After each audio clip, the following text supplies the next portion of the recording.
Hola, hoy les traigo un problemita donde mezclamos campos eléctricos y campos magnéticos.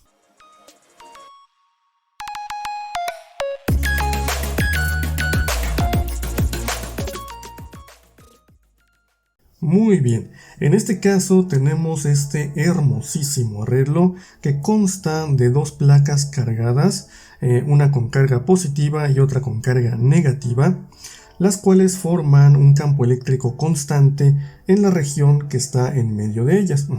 En este caso el campo va siempre de la placa positiva a la placa negativa. Recuerden que a este arreglo también se le suele conocer como capacitor.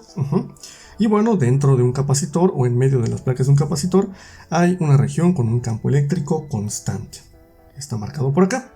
En esta misma región, en medio de las placas, existe también un campo magnético constante, uniforme, que va dirigido hacia la superficie de nuestro pizarrón. Es decir, las líneas del campo magnético van de aquí hacia allá. Bien, en medio de esa región se lanza una partícula positiva con una cierta velocidad.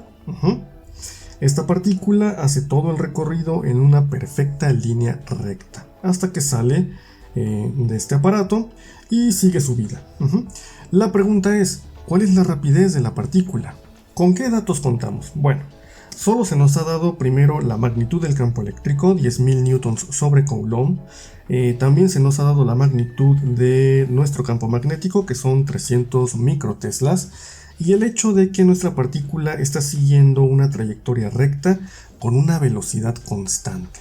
Eso es muy importante.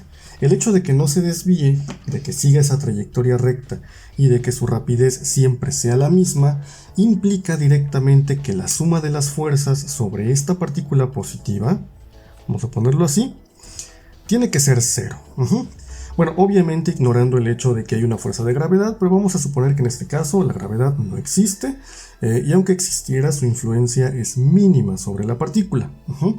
Bien, entonces, si la suma de fuerzas es igual a cero, pues tengo que identificar primero qué fuerzas están actuando sobre nuestra partícula.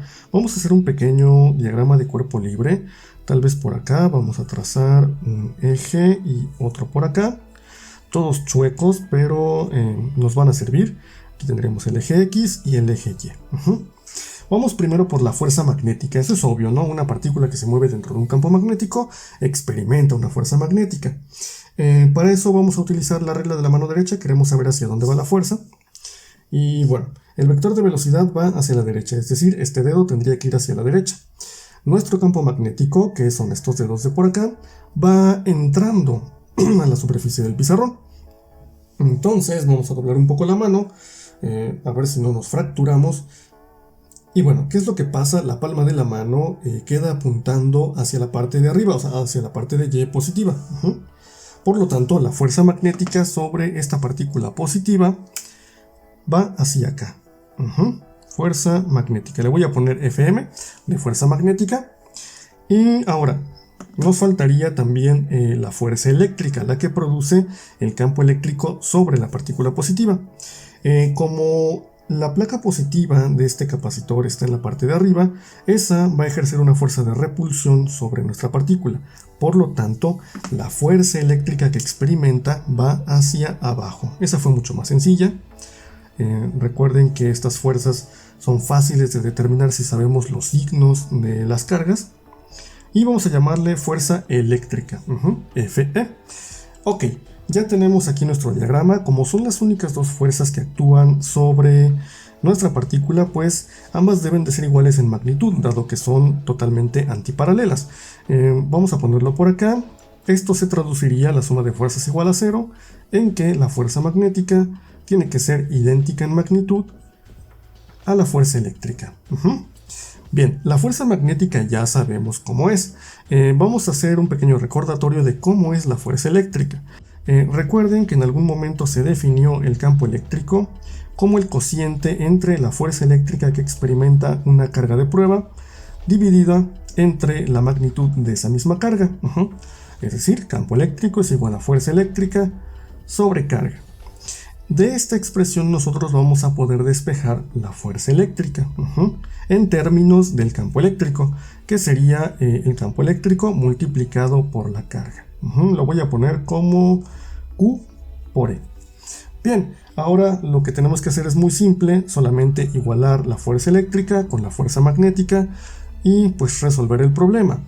Voy a empezar con, ¿qué será?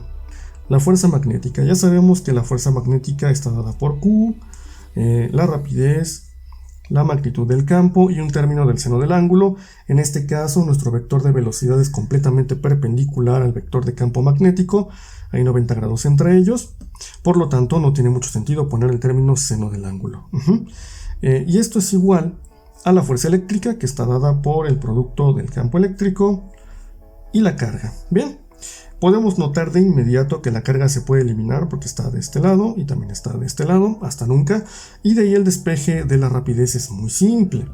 Tendríamos rapidez es igual a E sobre B. Es una fórmula preciosa. ¿Qué es lo que prosigue? Simplemente sustituir y sacar el resultado. Ya sustituido nos queda de esta forma, realmente no hay mucho que decir, simplemente el micro, por favor, hay que ponerlo con notación científica, 300 por 10 a la menos 6 teslas. ¿Qué va a pasar con las unidades? Vamos a tratar de hacerlo lo más rápido posible, dado que parece muy extraño que todo esto mezclado nos vaya a dar metros sobre segundo. No es así, no es tan difícil.